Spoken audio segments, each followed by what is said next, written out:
Welcome again, race fans.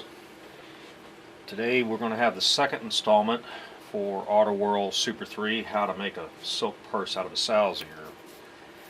We've taken the two chassis that we worked with in the first video and worked over another one with a few more hop-ups to see if we can wring a little bit better performance out of it.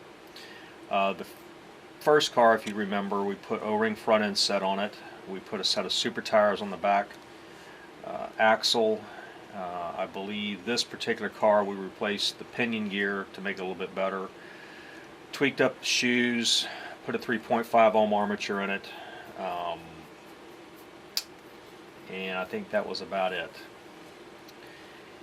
And it was a very big improvement over the stock running car. The other chassis, we still have the 3.5 ohm armature in it. However, we put in a selected Lifelike T-Car rear axle. Still have super tires on the back.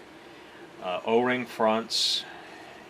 However, because we lowered the front, we now have Tyco turbo hopper pickup shoes, extended range shoes, so actually work quite well.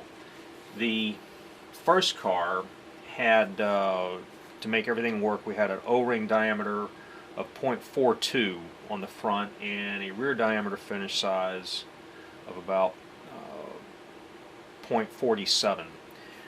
With the maxed out car, we lowered the front to 390, but the rear actually went up to 478.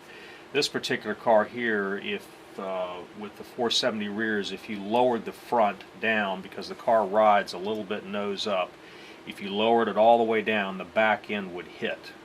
So it's kind of riding down the track like this. This particular car, we have gone and relieved the chassis in some areas for rail clearance because the chassis is kind of thick, and that does help. I've put some orange dots on there to show you that I've ground out the chassis. But the car runs, I believe, very well, all things considered, and the bodies are kind of cluggy on them, but we're stuck with them, and to get a little bit more performance, I pulled the window out of that one. So let's run them around the track and see what we got.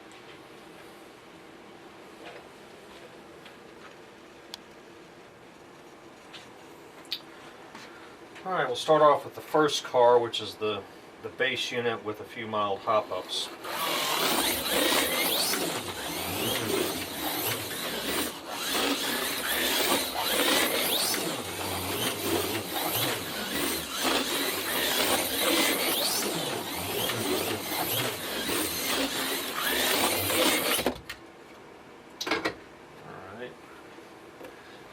Alright, this car, even though we did do the hop-ups with it,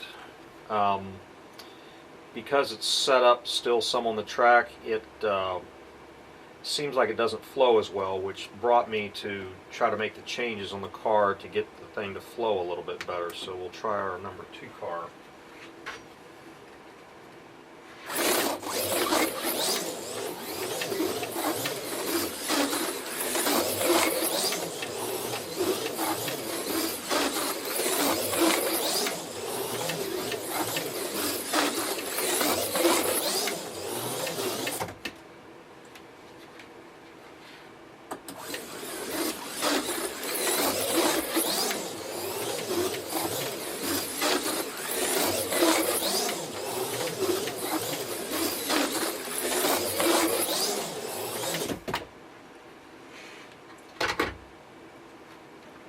Alright, so you can see that it flows better, and that is because the car is more level.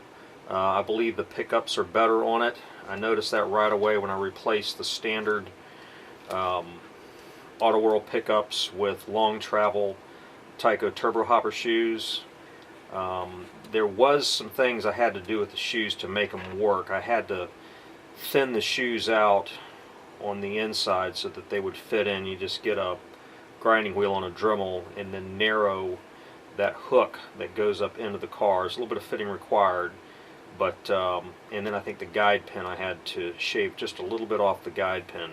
But when you do all that and get the car to ride perfectly parallel to the rails, the handling is better, the electrics are better, and we've wrung out about everything I think we can get in the car. If the bodies were lighter, we would get even more performance out of them.